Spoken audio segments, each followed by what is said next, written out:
No matter what you do, your two best guides are consistency and consistency. It doesn't matter. Just ride. And the second thing is, for every athlete, I would say this, enjoy whatever you are doing. And if anybody is there with you, make it interesting for them also. Let us say you are going in a group. The other person also has gotten very early in the morning, come there at the stop point, not to get dropped. He might be much lower than you, but you signed up for a group ride, he also signed up for a group ride. Make it interesting for him. There is nothing wrong. You have other 6 days to do whatever you want. Nobody is stopping you. But on that day, when you say you are in a part of a group ride, try to be part of the group. Enjoy it. Don't make it a punishment for either you or somebody else. Correct. It's not a race, it's not a contest. You have races for it. Do your best in those things. Group rides are meant to be fun. Yeah. It's not a pissing contest.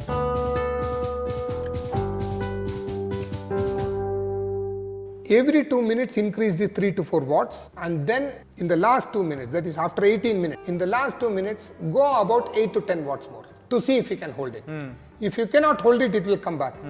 Of course, it is still going to be your anaerobic. You are not going to stand and pedal. Okay? Right. It is still going to be your anaerobic, but that is actually going to give you a hint how much is left in the tank for your next FTP test.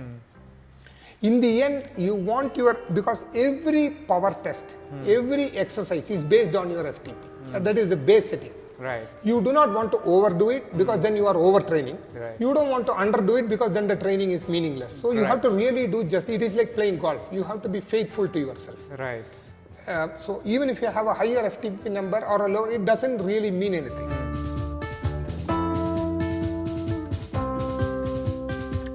Highway, kids are walking, a road roller is rolling, you have potholes about 1 feet, 2 feet on the high road. And with all this grit and the wet cement, your whole leg is covered by this grit. Your shoe has this watery, cementy mixture, After the walk, unfortunately, you cannot take your shoes off. You have to cut it off, piece by piece. Because of the cement Because of the cement, the whole thing has become a rock. So from knee down is rock. I can do it. It became a cast, including my shoes. Wow. And I take it off, my whole skin in the bottom is peeled off.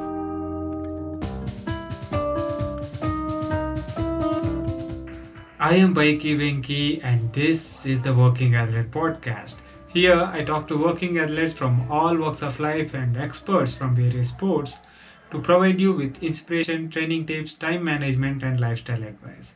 If this is something that interests you, please make sure you subscribe to the channel so that you don't miss any future episodes. Today's guest, Subu Narayanan, has an amazing transformational story to share. He is a person of extremes and loves doing routinely what many consider impossible. He lost 70 kgs in 90 days by walking for 40 to 50 kilometers a day every day. From being 150 kgs, he came down to 80 kgs. And then he walked from around 3,400 kilometers in 51 days from Kanyakumari to Kashmir to promote road safety awareness. He then picked up cycling and has been cycling insane number of kilometers year after year. He cycled a massive 33,000 kilometers in 2020 alone. In this episode, Subu shares his endurance journey along with his various memories from his walk from one end of India to the other. He also shares his favorite pacing strategies for FTP tests and what works for him in terms of nutrition for ultra long distance endurance rides. I think this episode will be very motivational and useful at the same time. Now, let us get into my conversation with Subu. Subu, Yes, welcome to the Working Athlete Podcast. thank you so much. I really appreciate it. I am privileged. It's a pleasure having you on the show, Subu. Thank you so much. Subu, let us start by talking about your relationship with sport as you were growing up, if you had any. Okay. When I was growing up, like every kid's dream, everybody wanted to play cricket, everybody wanted to play all this kind of soccer and whatnot. So as kids, it was not anything serious. But yes, we were playing in village. Given a chance, we wouldn't miss an opportunity. And yeah, we used to play quite a lot. But the moment I think I was in my 8th grade or 9th grade, then studies took over. Right. And then no time to play anymore. And did my plus 2, did my engineering. Again, nothing, no extracurricular activities. And as every teenage boy wanted, I also got into motorcycling. Broke both my knees. Wow. Had both my knees replaced in 2008. Wow. One of the first cases of knee replacements. And then it was a total, no, not 2008, sorry, 98 after my engineering. Okay. One of the first cases of knee replacement here. And then no more sports. Kept on eating and everything, whatnot. Went to US to work, and there you sit, you work, you eat. You don't do anything else. Got myself up to great 150 kilos. Wow. 150 kilos. 150 kilos. My waist size was 48. Oh, wow. In 2017, till 2017, that was my weight. So till 2017, I had absolutely no clue. I never went to the gym one day, never did anything, didn't care at that time. Yeah. So, yeah, till then it was only, I was living to eat. Right. That's it. So And living to eat is something that I still do, but you know what changed in 2017 from, you know, it is hard to imagine. You are a tall person. Yes. But even for you, what is your weight now? Now I am at about 74. 74. You were less than half of your. Yes. You know, that 150 you're Correct. talking about. Yeah. So what changed, Subu? So in 2007, okay.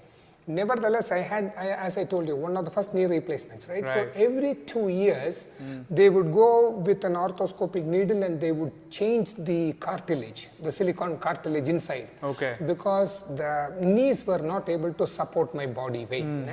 So I had to do it once every 2 years. And in 2017, June 14th, coincidentally, it's 2 days ago. 2017, June 14th, because June 15th is my daughter's birthday. So 2017, June 14th, we were in Mauritius, and there was one picture where I dwarfed my entire family. They were like ants and I was like this huge guy.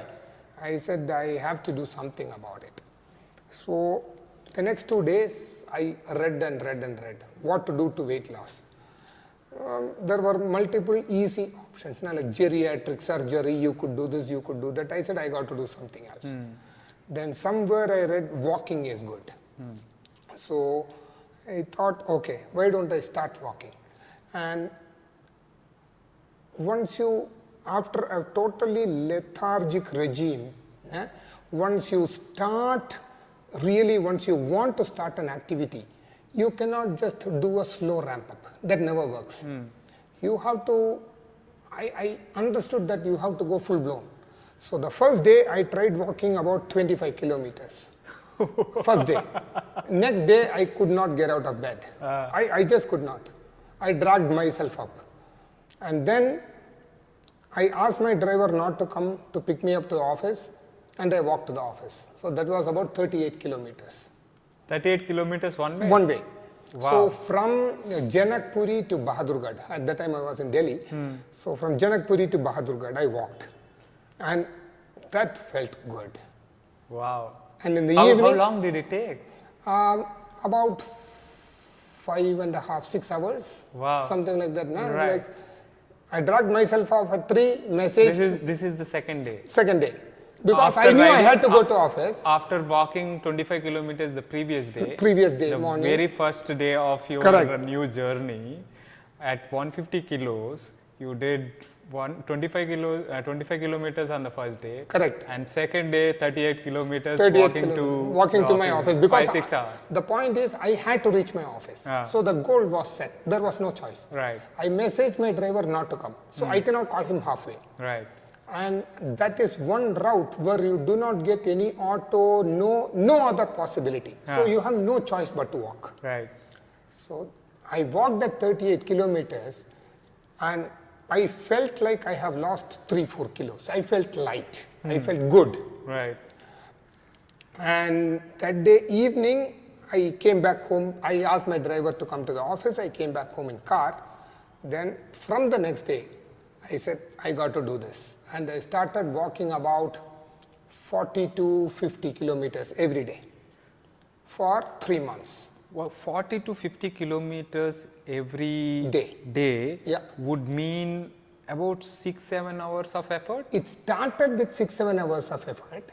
By about 4th or 5th day, it went down to about 5.5 hours, 6 hours. Okay. Then I would do like a marathon or equivalent to a marathon. I can only walk, I cannot run. So equivalent to a marathon, I would do in about 4.5 hours, 4 hours, 45 minutes. Right. And worst case, by about 5 o'clock. But I would start by about 2, I would be done by about 7.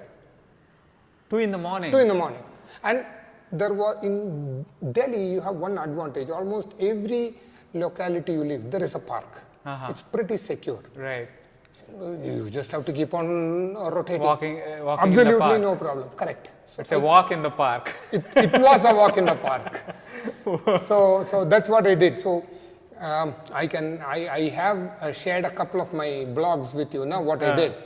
So in the process, in the first month, I lost about 35 kilos. Wow. And the second... It is, a little more than 1 kg a day. Yeah. Because you have been walking about 1 marathon a day kind of thing. Correct. Yeah. So I will give you the logic behind it later on. Yeah. So I lost about 35 kilos on the first month. I lost about 20 kilos in the second month, and I lost about another 15 kilos or something in the third month. Okay. So the point is, what I did was I read that you need to burn 3,500 calories for losing half a kilo of fat or a pound of fat. Yeah. It's a very simple logic. So what I did was, by my walk, I decided to create a calorie deficiency. So I would go ahead and create a 5,000 calorie deficiency every day. Okay. No matter what.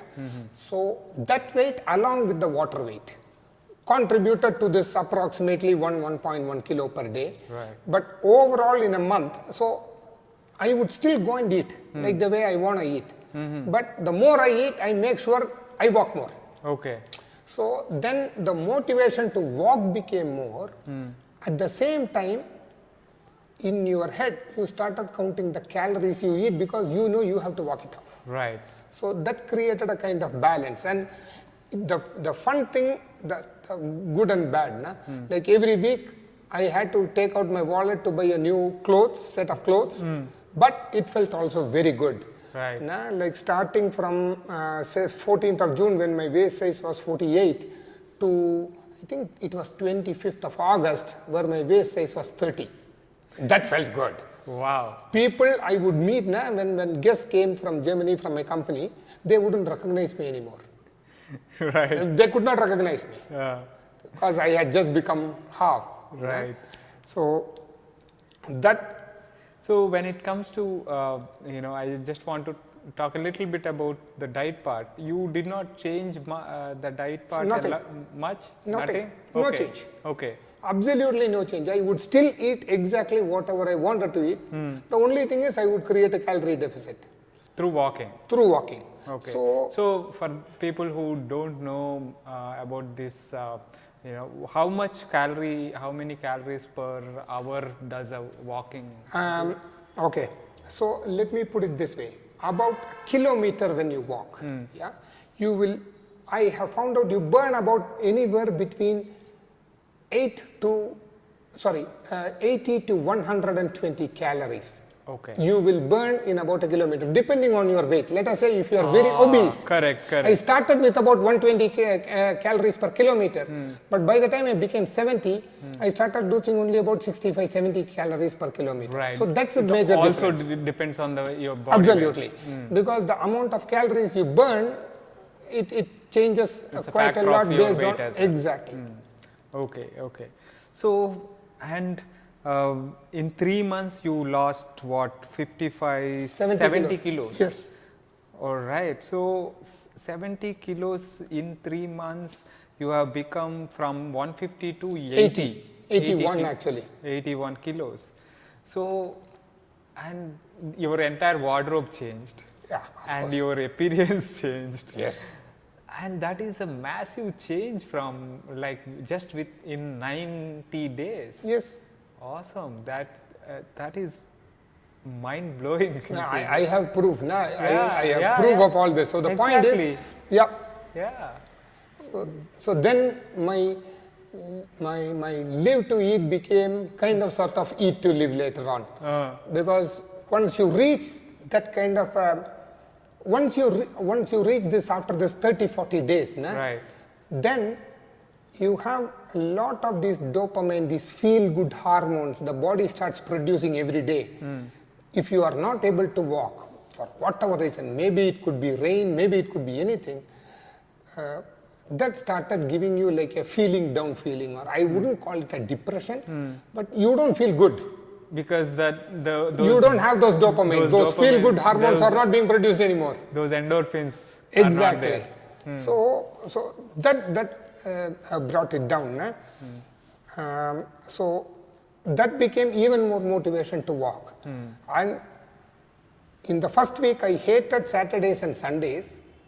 But after the 5th and 6th week, I started loving Saturdays and Sundays, because those Saturdays and Sundays I could walk 70, 80 kilometers. Wow. I'll walk, come home, eat, go back, walk again. Come back home, eat, drink, walk again. So I could spend the whole day walking, and you get into this one, how do I say this one zone where you are not worried about anything else in the world. You are actually walking for yourself, and that time actually belongs to you. You don't, that time you are not sharing with anybody. That is your time. That time belongs to you, kind of sort of stuff. Right. So that was my health journey, if I may call it. Okay.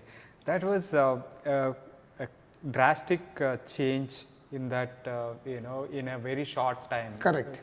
So from then on, what was, it was in 2017. Yes. So from then on, how did you, because it is not very sustainable, right? At least like 5-6 hours of walking or this thing. Kind of sort of, you could say it is not sustainable, because once you reach your goal, once you reach your goal, then you have to look for something else. What to do next? Right. Everybody has this. Right. If I can do something, then what next can I do? Everybody has this feeling, this to grab the next thing. Correct. So after I did this, everybody was surprised. So that was a big motivation factor. I used to push people more and more to do walking instead of going to the gym. No offense meant to any people who own gym. Yeah. But the problem is, these people, in name of weight reduction, go and burn, let us say, 4,000 calories in gym. They come back and they eat 4 idlis more. The effect is nullified. And they won't have guilt in eating those extra 4 idlis, thinking that they have gone to the gym. So this really, and then after eating, they are tired. They are gone. They go to their rest. The body, what it does, it says things that, oh, tomorrow he'll go to the gym again, let me convert this into fat. Fat is nothing but stored energy. Yeah. So this cycle was repeating. I wanted to push people to walk more and more. So then what happened? Okay, I might slightly deviate from the topic. Sure. So after this,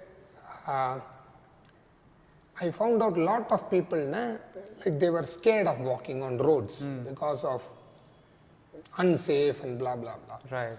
So then I understood, everybody doesn't have a facility like me where you have a park and you can walk in the park, quote unquote. Correct. So that made me do some analysis or do some research. So then, India typically has got about 1.5 lakh road deaths per year. If you look at the number of deaths per se with Indian population, it is actually a very less number. It's not big. But if you divide it by 365, the same 1.5 lakhs, you divide it by 365, you get a number of around 400, 420, which means India gets one plane crash every day and nobody does anything about it. Then I started researching about road safety organizations that are available in India. So we found out that almost every state has got 5 to 6 road safety organizations, but nobody knows each other. There is nothing to connect them. So then I thought, okay, what can I do to connect them? So one of the options was I could talk to them, I could tell them that pedestrian safety, blah, blah, blah, let us do this.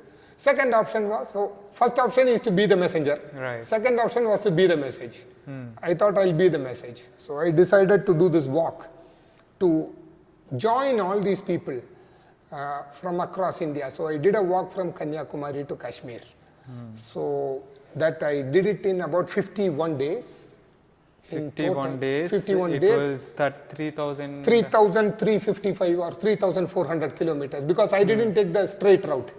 We started from Kanyakumari, came through the whole of Kerala, Kasaragod, got into Karnataka, came through the coast up until Goa. From Goa, we deviated into Zarup, Oros, Goa-Mumbai highway, reached Mumbai. From Mumbai, went to Surat. From Surat to cut across to Vadodara and then to Rajasthan. From there to Jaipur and Jaipur to Delhi and then Delhi to our normal route via Karnal, Ambala to directly to Jammu. Okay. I could not go the last lap, or in the sense we couldn't go from Jammu until Srinagar because of some security issues. They were not allowing us, so I had to stop my journey at Jammu. Okay. Because some political threats, or as you know, Right. some attacks and things like that were happening. So, Right. so I did that walk. So that was and that you can say is the pinnacle or the culmination of the journey that you started. Correct. Like you were walking 50 kilometers a day, and now suddenly you start a process where you are walking 3,500 kilometers without knowing it, Right. what can happen. And Right. then you finish it. So when was this? This was in July. So July 28th, 2018 was when I started my walk. And I think September 20th or something like that I already reached. Amazing. Right. So during this walk Yes. from one end of the country to the other, Yeah.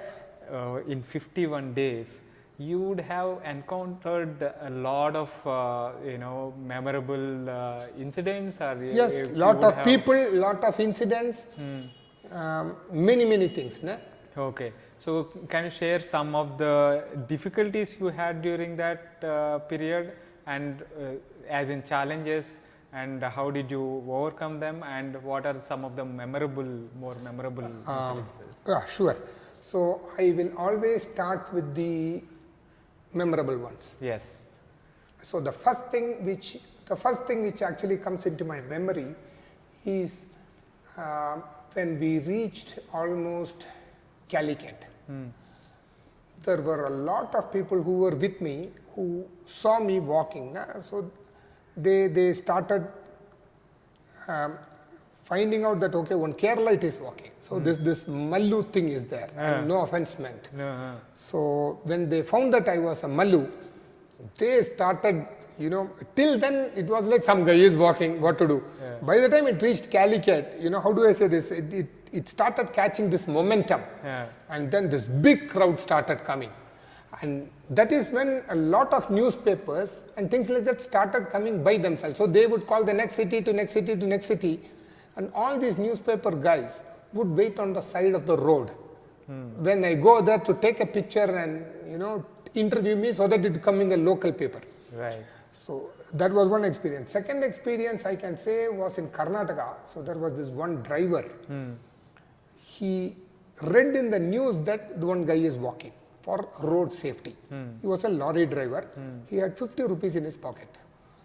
So this guy sees me, gets into his lorry, goes about 2 kilometers, stops, buys 2 bottles of water in a plastic cover, waits on the road for me to give it to me. He says, this is all I have. Middle of nowhere. Yeah. Amazing. So I have this picture of him also. Yeah. So this was one fantastic experience I had. Right. And just for the information, that water for me is like Ganga. I still have the water with me. I will not use it. Wow. Yeah, because that is actually something you got. Right. You didn't ask for it, you didn't yearn for it, you just got it. Right. And that was the need of the hour at that time. So that is one experience. Another experience I have is, we were somewhere in Rajasthan, near Bhilwara. So there in the small village, there is no hotels there. So when we went to one city before that and near Bhilwara and asked them, okay, we are going to rest here today, where is a hotel nearby available? They said, and we asked actually in a cement go down guy. So he said, I don't have one, but in the next city there is one guy who is also the same dealer. I will give you his number, you call him. So we called him. And that guy said, okay, I can give you 2 rooms or 3 rooms, but you have to come first. So my car, which was following me, already went there. And then he actually heard our story. He said, that hotel I will not give it. It is not used for people like you. You are going to come and stay in my house. And his wife is no more. He and his son, they prepared dinner for us. Wow. So by the time we went there, it was roti, dal, chawal, some jalebis, kachoris. It was fantastic in Rajasthan. Yeah. So this was another fantastic experience, and we stayed at his house. And then the next day, and he is a person who doesn't have, he has a 1,000 rupee phone. Right. So he didn't do it even to take a selfie. It was totally selfless. He Correct. didn't do it to say that I did it so that I can get my name or I can add my name to it. He has no clue. Right. It's purely out of his, this heartfelt thing that you feel. So that's what he did. So that was one good experience. Another interesting experience I can say is when we were doing this Gujarat-Rajasthan border at 3:30 in the morning. Well, I am walking, my driver is behind me as usual, and I see this lioness on the side of the road about 20 meters from me. Lioness? Lioness, I have video. So there is this lioness. And thanks to National Geography, I thought, okay, I should not disturb it, I should not run because I'm going to instigate it. So I keep on walking, right? The guy, my car guy, he also saw it. He saw it 20 seconds after me because I am walking in the front. He honked. And he put all the flashlights of my car. I had 4 other flashlights. The moment it saw it, it just ran away. So that was one interesting experience I had. So that was this huge lioness 20 meters away from you. Wow. So that was a good experience. You took a video of that? Yeah. Oh my God. The whole thing is in video. Wow. My entire walk of the 51 days, 100% taken in video, and we gave this 8 terabytes of data to Ministry of Road Transport and Highways, to Mr. Nitin Gadkari, to show them what they paid for and what they get on the condition of the road. Okay. Really horrifying experience, if I say, was only one I can think of. This was in Oros Zarap area in Maharashtra. So this is about, I would say, about 70-80 kilometers from Goa. About 45-50 kilometers once you enter into the Maharashtra border. There was highway, kids are walking, a road roller is rolling. You have potholes about 1 feet, 2 feet on the high road. Yeah. And with all this grit and the wet cement, your whole leg is covered by this grit. Your shoe has this watery, cementy mixture. Yeah. After the walk, unfortunately, you cannot take your shoes off. You have to cut it off, piece by piece. Because of the cement has Because of hardened. the cement, the whole thing has become a rock. So from me, knee down is rock. I can do it. It became a cast. It became a cast, including my shoes. Wow. And I take it off, my whole skin in the bottom is peeled off. Oh my God. Because the cement to harden actually takes out a lot of heat. Right. So the whole thing, it heated and it scraped off one layer of my skin. Jesus. So what? how did you manage to continue after that? We cut it out. The next day, I walked with my, so I had 4 or 5 pairs of shoes to walk. So we cut that pair of shoe, and the next day I walked with my TO sandals because that had a lot of air and things like that. I walked with it for next 1.5 days from Oros all the way until a place called Chiploon. So till then I walked with it. After that I was good. Okay. No problem. Okay. And when you do so much of it, your body recovers very fast. Right. Your recovery mechanism is totally amazing. Even if you get a cut, next day, it is like it is almost healed. You wouldn't even realize when your body does so much. Now the body is always thinking there is something is going to happen. I have to fire up. So this emergency ambulance is always ready. Amazing. Sorry if I took too much of a time. No, it's fantastic to hear all these stories. That's what is the intent of the podcast, to Thank you. know and share the stories and maybe inspire people. I can motivate people. Yes. The inspiration is up to them. I can motivate. Yes. Great. So you shared brilliant stories from that walk. So, and you, at the end of the walk, you gave this data to the Ministry of Road Transport and Highways. So we gave them the data, and then we also told them that they can form like a think tank. So as part of this, my company and we started a club called Club D2S, Drive Smart, Drive Safe. It's a club where we actively participate with MORTH, Ministry of Road Transport and Highways, and then we work very closely together, conduct a lot of awareness programs. We do a lot of brainstorming on what could be improved with the existing money. So there are a lot of things that we do. Okay. So, excellent. So then from there, walking the journey of losing weight and walking across India to become a message for road safety. Yeah. When did cycling come into the picture? Good question. So 2018, October, November is when I finished my walk, right? Right. So I'm back.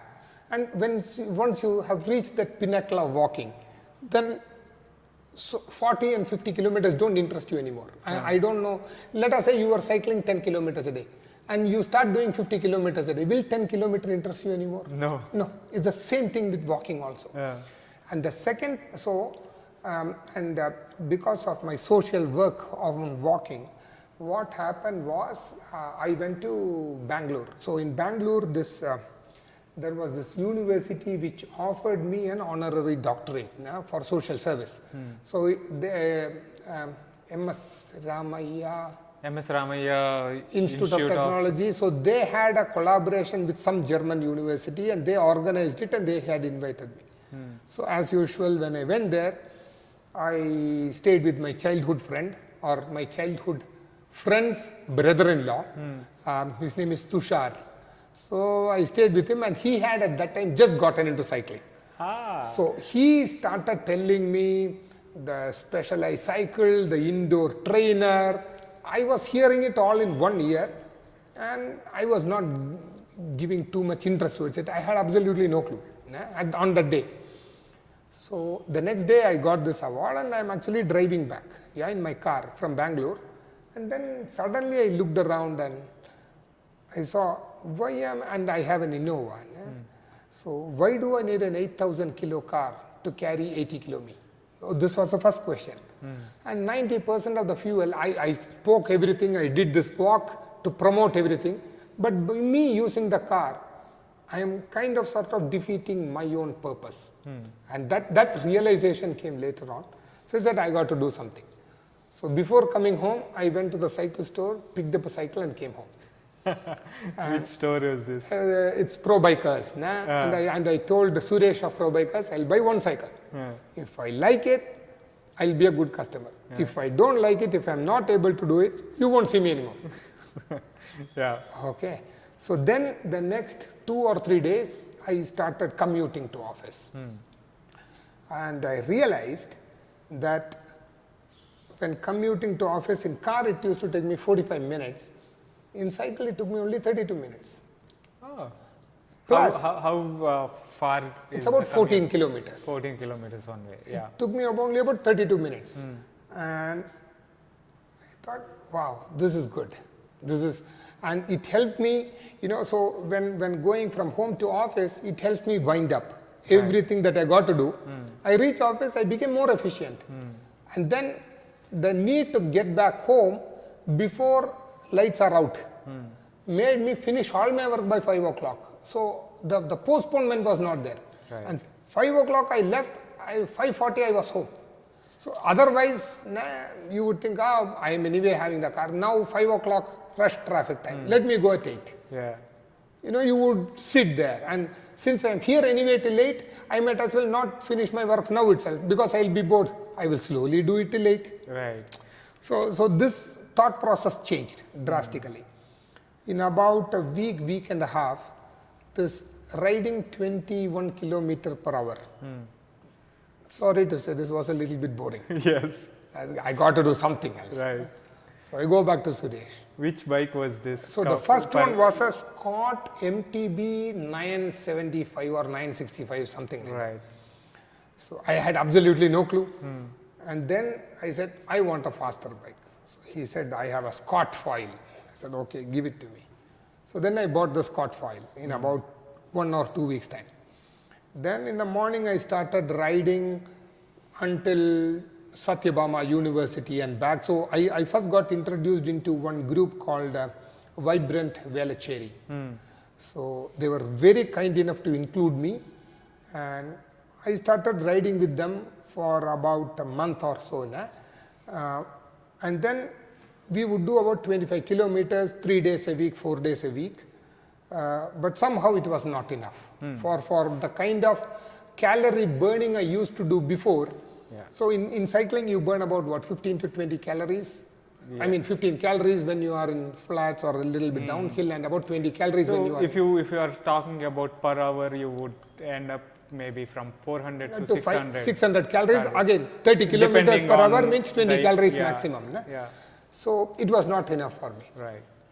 So So then, for someone who was used to walking for 40-50 kilometers a day, 4-5 hours a day, correct. burning a lot of calories. Of course, it is 25 kilometers of cycling. Is Yeah, it's like absolutely 400, 500 nothing. calories. Yeah, yeah. Not enough. Right. So luckily, I got introduced to at that time. No, after that I did my first 100. I did my first 100, I think, in 3 hours 11 minutes or something. I had no clue about. I was wearing my sneakers. I had no clue about cleats. Absolutely none. For me, it was just sit and pedal. Okay, change gears, uphill gear low, downhill gear high. Right. Nothing else. That's all I knew. Yeah. And then So the first 100 in sneakers Yeah. is under, more than 30 kmph. yeah, about 3 hours 11, Three- about 3 hours. 31, 32 kilometers per hour. Right. And then once I did that, somebody invited me to this group. So I think it was Srivatsan, one guy here, Srivatsan. He invited me to this group from Mr. Srinath Rajam called Chennai Joy Riders. He said, why don't you ride one day? I said, sure, I will. It would be my pleasure. So this was on April 15th, 2019. Because that was the day of Tamil New Year. Okay. And that day, I go there, I have nobody, and I have known this Mr. Srivatsan in Pro Bikers. I have seen him 2 times. There I go to the ride, I have nobody, I don't know anybody. So I met Mr. Srinath Rajam. I told him, Mr. Srivatsan told me I could ride with you. He said, absolutely no problem, ride with us. Okay. I rode with him that day. And 2 days later, I get a call from Mr. Srinath Rajam. He says, Subu, we are going to Kodi. There is one seat which has opened up. Why don't you come? He said, I don't know climbing. Yeah. I said, no, just come. And that day, unfortunately, my seat post was keeping on going down. Okay. For some manufacturing defect on the new bike. So I gave it to pro bikers. They didn't have a bike my size. I had to buy another bike. So I bought a titanium bike because I didn't want to miss the camp. Yeah. I bought the next bike and then went with them, and I was able to climb Kodi very easily. It was not very difficult job. Na? Right. From Dindigul, we started cycling. Aramse I was able to reach Kodi. So then Mr. Srinarajan told me, Subu, I think there is something innate in you. So I want you to do more and more, and I want you to get into more and more cycling, not on a competitive side, but just to see where you are. Na? So he put me through Coach Folker, and then I was with Coach Folker on a training where I started understanding power, and I started working with power, na? And things like that. So yeah, that's how my cycling journey started. Wow. So again, it is like, what you did with walking. You made quick jumps, as in quick progress with cycling as well.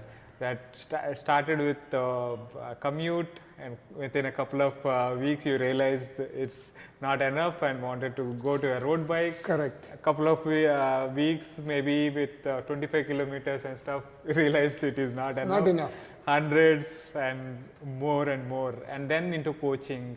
So how was the progress once you started working with power and started riding? So let me put it this way. June 21st, 2019 was when I did my first FTP test.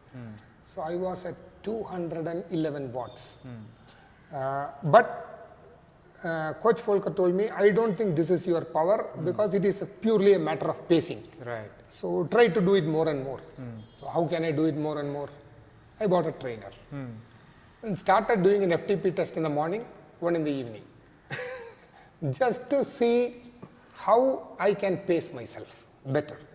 Because for me, everything is a thing and I have to master things. It is not that I will not leave anything halfway through. I am not known for it. Right. So I wanted to pace perfectly so that I could pace others for FTP. So FTP was something which everybody is scared of. They will try to avoid doing an FTP test. Absolutely. So I wanted to make it easy for them. Yeah.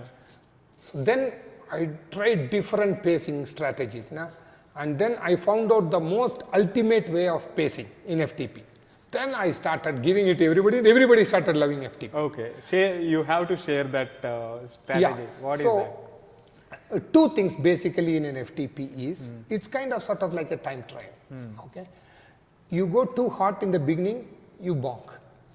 You go too slow, you will not reach your full potential. Right. So what I normally do is,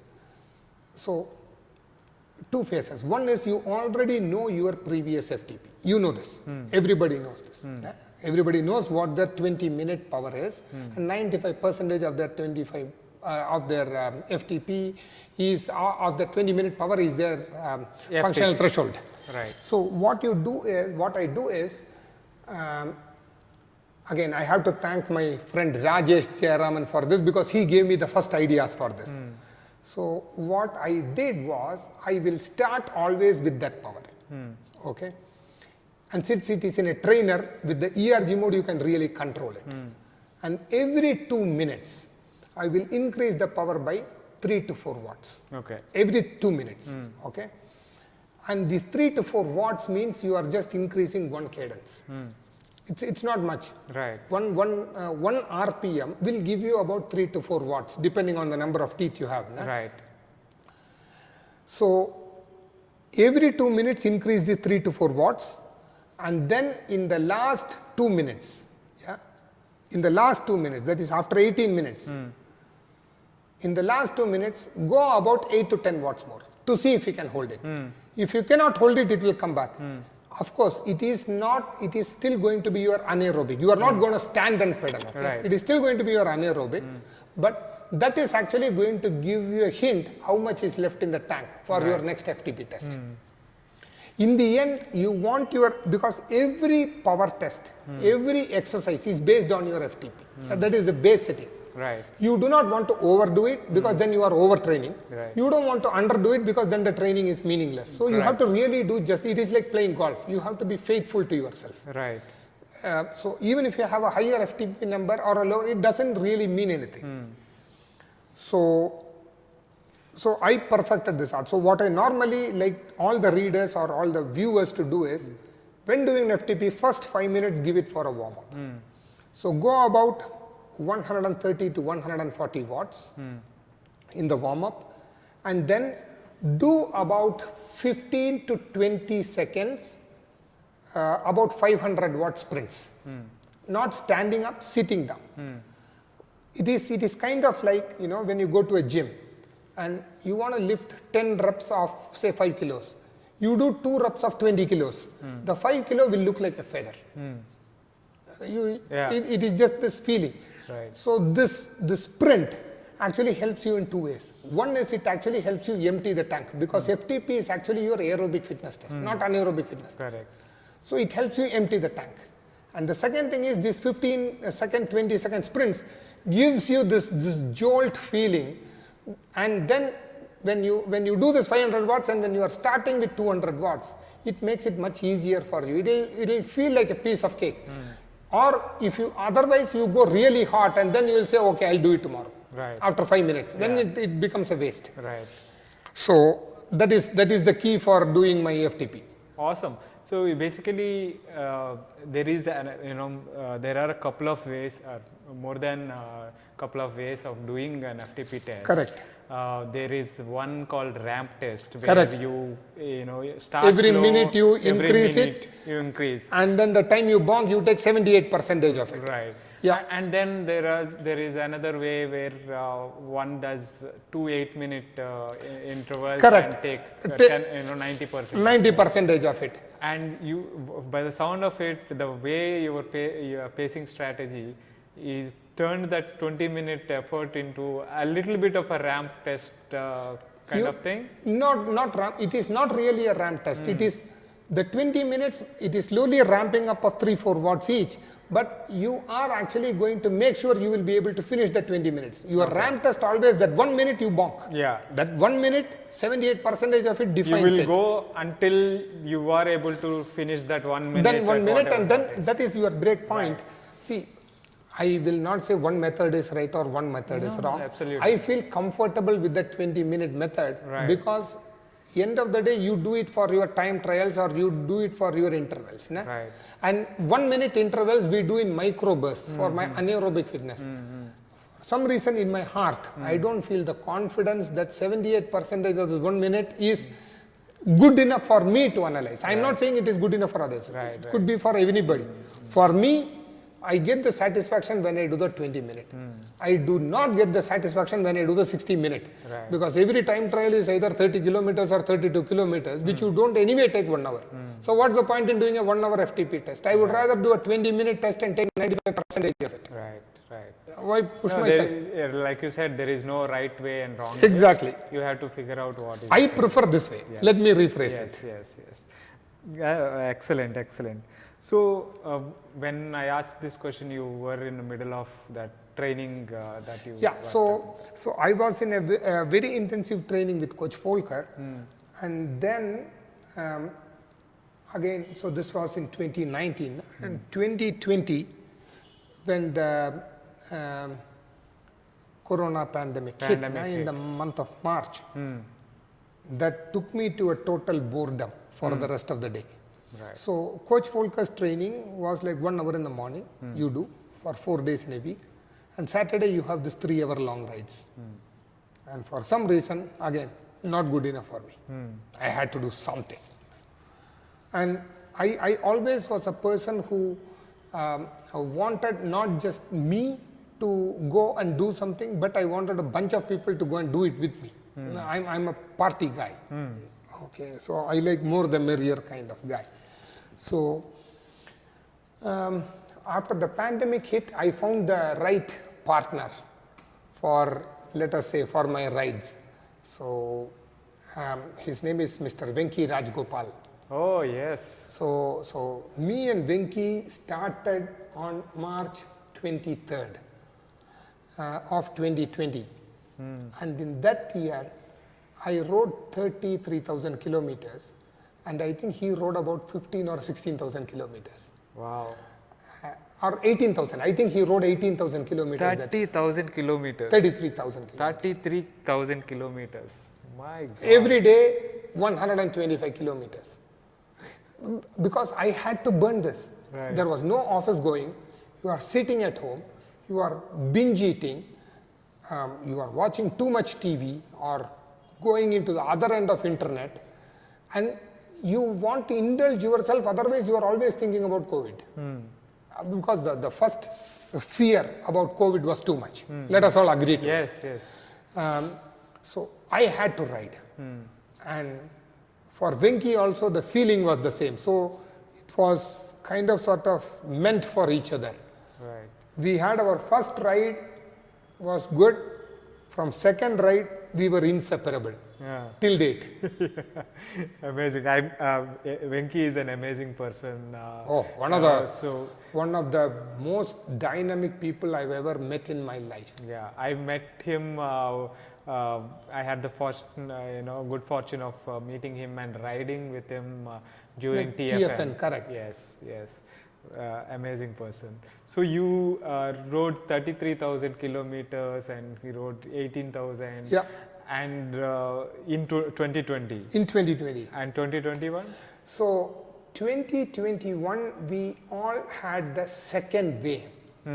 If you may know, right. That was much worse than the first wave. It was. So when the second wave came, we were not allowed to go outside, and I also felt it is fair because somebody will see me cycling and that will make them walk, and that will make their friend to walk. So I do not want to create this thing. So I was also, and I couldn't do indoors anymore. So 2021, I did only about 22 or 23,000 kilometers. Only 22, 23. Yeah, against 33. See, when you put a line, you don't know if it's big or small. You put a line next to it, then you know this is big or small. So please. Yes, yes. So for a guy who did 33,000, 21,000 is very less. Only. Yeah. Correct. So in 21, I did about 21 or 22,000 kilometers. But in that also, January, February was fantastic. I was already done with about 6,000 kilometers by end of Feb. March until May, 3,000 kilometers, max to max. Right. Whenever the day they open for the public, that day I will ride from 2, 3 in the morning. Right. That was the only thing I could do. Then once you start doing this 100, 125 kilometers, how do I say this? Let me put it in the same power terms. So people who work with power, who work with training peaks know this very well. There is something called your critical training load, your acute training load. Right. Like basically your fitness, your fatigue and your form. Right. So in the whole of 2020, my CTL was about 300 because I was burning 300 TSS every day.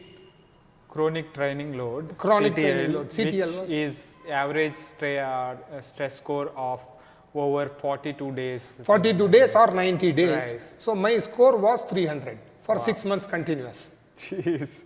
Because I was riding 160 kilometers every day. Wow. Right? So and approximately when you do an endurance ride, you do about 50 TSS, 55 TSS in an hour. Right. It's simple, na? Yeah. So 55 TSS in an hour, 160 kilometers is 5 hours. Right? So every day is 275, 280 TSS, and every day we were riding. So that was the kind of CTL I was holding. And then somebody said, try for a Brevet. I said, okay, I will try for a Brevet. I was not really interested. For me, it didn't make any sense. But I did my first, I think 600 kilometers.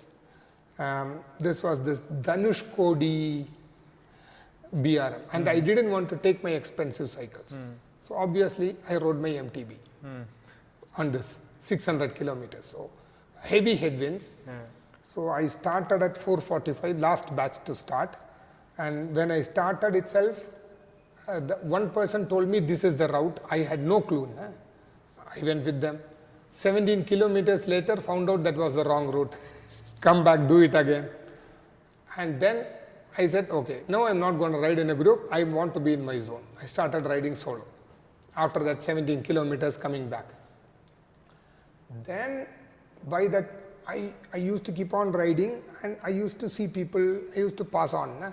Like after 100 kilometers, I started seeing the batch which started with me. At about 200 kilometers, I started the batch which started at 420. Then at about 250, 260 kilometers, I started seeing the first batch people. At the U-turn point of 300 or 320, I think I was the second guy to reach. And they had a place to rest and things like that. I didn't. I just made a U-turn and rode back. So I did my total of 26 hours or something. I completed my 600 on my MTB. Okay, so then that was fun. I loved it. So my boss in Germany, he also wanted to do brevets. He said, and he has been my boss since 2008. He said, Subu, if you come, I want to do Paris-Brest, Paris with you. I said, okay, let's do Paris-Brest, Paris. So as part of that, I thought, okay, let me do London, Edinburgh, London. Only because my brother lives in London, about 15 minutes from the start point, which is Debden. So for me, it is the best, how do I say this, a litmus test. Let me rephrase it. But before the litmus test, I still wanted to do a mini litmus test. So that's when I registered, and I called Mr. Mohan of Bangalore. Mohan Subramaniam. So, and I requested him whether I am eligible for this gates of heaven. So, of course, no offense meant to him. He also did not know. He did not know what kind of a person I was. So, he said, no, because you have not done 1,000, I do not want to risk with you. I said, I agree, no problem. And then I registered myself for the Jog Falls, 1,000. So that was a good 11,000 meters of elevation. So as usual, I started with the group. By the time, I think in the first 100 kilometers, by the time I reached there, there were already about 20 people there eating, because I didn't know the inside Bangalore roads. The Bangalore roads I didn't know much, especially the Pina flyover and things like that. Lot of confusion in those areas. Because you don't know whether you have to go up, go down, you don't know how long it will take. There was, till you reach that Nelmangala. About 30 kilometers, there is always a confusion. Correct. So then at about 100 kilometers, I saw about 20 guys. Then at about 200 kilometers, I found out I was the third guy. At 300 kilometers, again the other two guys were with me. By the 400 kilometers, there was a 10-15 minute gap between me and the rest. At 500 kilometers, I had no clue where they were. At about 600 kilometers, which was in Jog Falls, I was about 2 hours ahead of them. But because of these bad roads, and I had already reached the Jog Falls in about total time of about 28 hours or something. Yeah, so I had enough time with me. I thought I'll sleep the night and go next day morning. So I slept from 10 in the night, 10:40 or 10:45 till 5 in the morning. Woke up at 5, started riding again. By the time, a lot of these guys had already gone. Come, they took a couple of hours rest and they came back. So as I knew about 4 guys had gone ahead of me, I found the first 2 guys near Shimoga at about 10 o'clock. The second guy, I found him at about 2 o'clock, 2:30, somewhere in the highway after, it was about 50 kilometers, I would say, before the Chandrayapatna flyover. I met him, I waved at him and I kept on going. Then the guy who reached there first had passed the last, second last checkpoint about 5 minutes or 6 minutes before me. But I had another 24 hours to spare. So I was not into any competition or anything like that. So and my friend Nishant in Bangalore was in a dinner. So he had to finish his dinner and come back to pick me up. So from 970 kilometers, which I reached at about 10 o'clock. The last 30 kilometers, I took about 2 hours to reach. What is there? Yeah. But I was able to complete the Jog Falls 1000. So thanks to Mr. Mohan. So that gave me this concept of long distance riding and this thing in my head that I have to do it. Right. So the next stop is LEL. Next stop is try for LEL. Yeah. What is try for It's always LEL? trial. It's always try. Anything, see, anything and everything would go wrong. Like for example, on Monday, I was thinking I will ride 80 kilometers because I have this internal quota. Internal quota. Nobody is forcing me to do it. Right. This internal quota of doing 600 kilometers a week. Okay. Okay. So Monday is 80 kilometers. My internal target. Every Monday is 80. Tuesday, Wednesday, Thursday is about 80, 80, 80. So 5 days is about 400. Saturday and Sunday 100 each. 600 quota finished. So there is no rest day of any. So No, you ride when you 7 days a week? I ride 6 to 7 days a week. Okay. But this Monday riding and all, you are riding at 20 kilometers, 21 kilometers per hour. It is really not a rest. Active recovery. That recovery itself is your rest. Okay. Okay. Yeah, and it is fun. Ah, good. Because when you sleep at 8 and when you wake up at 3, Monday also you do the same. You don't want to wake your wife. Alimony and child support are more expensive than bikes.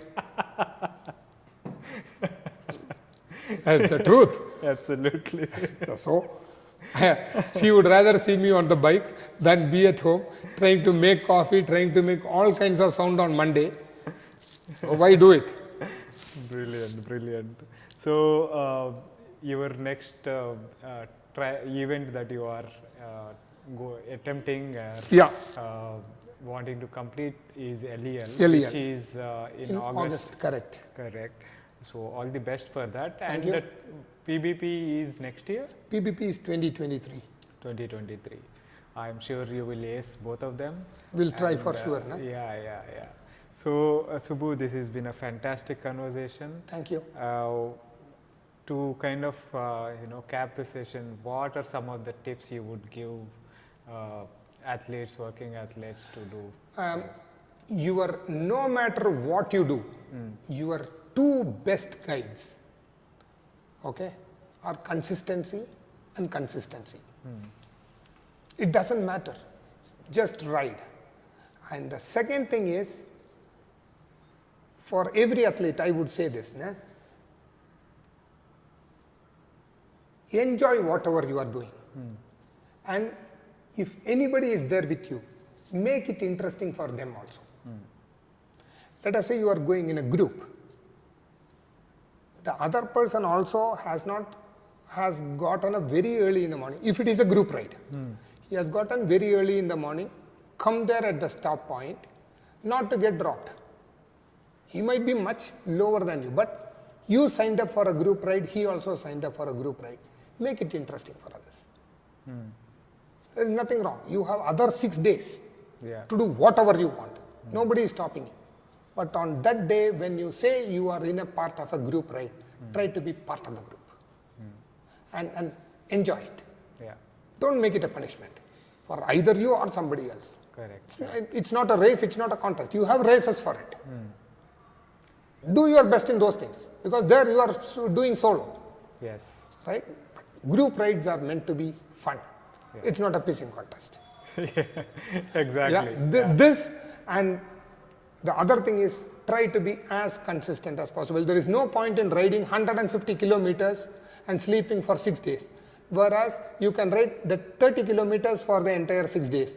Because in the end, your TSS score is going to be the same for both. Right. But the CTL versus the ATL, what we talk about, your form and your fatigue and fitness, Right. will have drastic changes. So try to be consistent. Do what best you can. Do what best you can. Do not do what best somebody else can. Right. Just do what best you can. It doesn't matter. And have fun. In the end, also spend a lot of money, if possible, on your saddles and your bibs. Okay, don't go for a very cheap saddle and the carbon wheel, because the carbon wheel is not going to give you the comfort a good saddle and a good bib gives you. Also, your protection. Don't go for a 1,000 rupee helmet or a used helmet, even if you drop a helmet from 6 inches, you do not know what kind of internal crack it has got through. Right. Be safe. Always use helmets, always use headlights, tail lights. And make sure if somebody is there, you are there for them as well. Right. Yeah? Don't leave another cyclist behind. So this is my humble request to all the fellow riders. It's fantastic. But I kind of wanted to, talk also about what kind of nutrition, hydration do you It's take a very on interesting on question. on and off the bike? It's very interesting question. Off the bike, I eat everything. There is no limit. Okay. But when I am riding, I have this. I do not know whether it is because of my walking or my walking of this cross country walking or whatever that is. I do not want others to emulate me till they try it out, because I cannot say this is the best. I want them to try it out. Yeah. But what I do is, there is this one thing available in Amazon. It's called XLR8. It costs 510 rupees a kilo.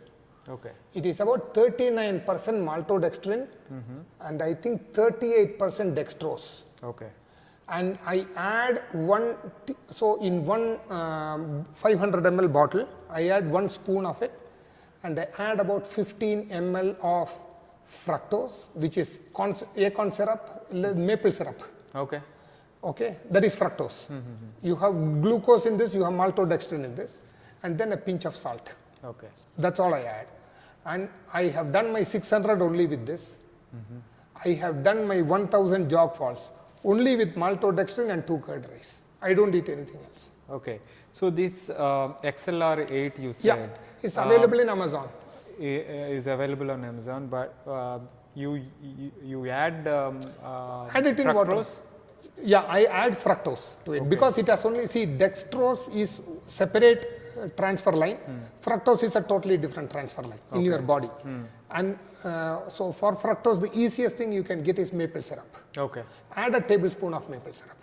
Okay. That's but how do you carry that while you are on that, say, 600 and 1000 kilometers? There, I get fructose powder and I premix it and carry it in sachets. Okay. That's it. So what I do is, I have a bottle which will have only this powder. Then if the drop points, I'll have Ziplocs with the same powder. So I just have to go there and put it. I don't normally eat otherwise. Right. So it is kind of liquid diet to the. It is a liquid diet and it also helps burn a lot of fat. So see, the point is, again, when you eat something, it takes your body about 2 hours for the conversion of the digestion to this. So I am on a Brevet, right? Your full tank is about 2000 calories, which lasts you for about 100 kilometers. Which means before I start, I have to eat probably for about 1200 calories. So then at my 50th kilometer is when this will start acting. Right. Right, and then at the 100th kilometer, at the 50th kilometer, I have to eat more now for it to work on the next time. So in brevets, especially when you are doing this long distance endurance things, there is no point in going and then eating 2 biryanis, riding again. So what I prefer to do is eat easily digestible foods, which gets converted into energy much more faster. Correct. Okay. Yeah. So, and when you eat so much of oil and all this food, it pulls you down. Let us agree. Yeah, because it has to, all the resources in the blood kind of goes to the stomach to convert it, work on it, digest it, and those are the instances when you get lightheaded as well, because the blood is going elsewhere. Right? So the easily digestible carb drinks like that would be perfect for. And then every 5 minutes, most of the people have this 5 kilometer laps in their system. So which means in about 15 minutes, you are going to get a beep. Between 10 to 15 minutes, you will get a beep. Correct? Because you cannot ride for less than 20 kilometer per hour. Correct. You will not ride more than 30 kilometer per hour also. Right. So between 10 and 15 minutes, you will get a beep. At that time, take 2 sips. Every 15 minutes, take 2 sips. it's continuous supply of energy to your body. Yes. You won't feel hungry, you won't feel heavy, you won't have hallucination, you won't have cramps, Right. because this has all the salts also in it. Yes, yes. Brilliant, brilliant. That is very helpful, Subu. This is again, No problem. thank you for taking the time and sharing your The journey. pleasure and privilege is mine, Venki, as you know. Brilliant. Thank you. Thanks. Because Thanks one of my inspiration is you. Na? When I first met you, you told me how you lost weight through cycling. So I could correlate, I could relate it to a lot of this. And then I started more and more into fast cycling. You know, Right. first when you met me, I was not a fast cyclist. No, no, no. Yes, we all go through that journey. That phase. And you always find somebody who will give you that motivation. Yes, definitely. So for me, one of those motivators were you. And of course, Venki, Coach Srinath, and all my other cycling friends. Na? Yes. But yeah, Brilliant. Thank you. Thanks again. thank you. Thank you again. That was my conversation with Subu. I hope you enjoyed that. If you are enjoying these podcasts and are finding them useful, please consider supporting the podcast by subscribing to the channel on YouTube as well as on your favorite podcasting app. It really helps. Thanks again for your continued support. See you next week with another guest.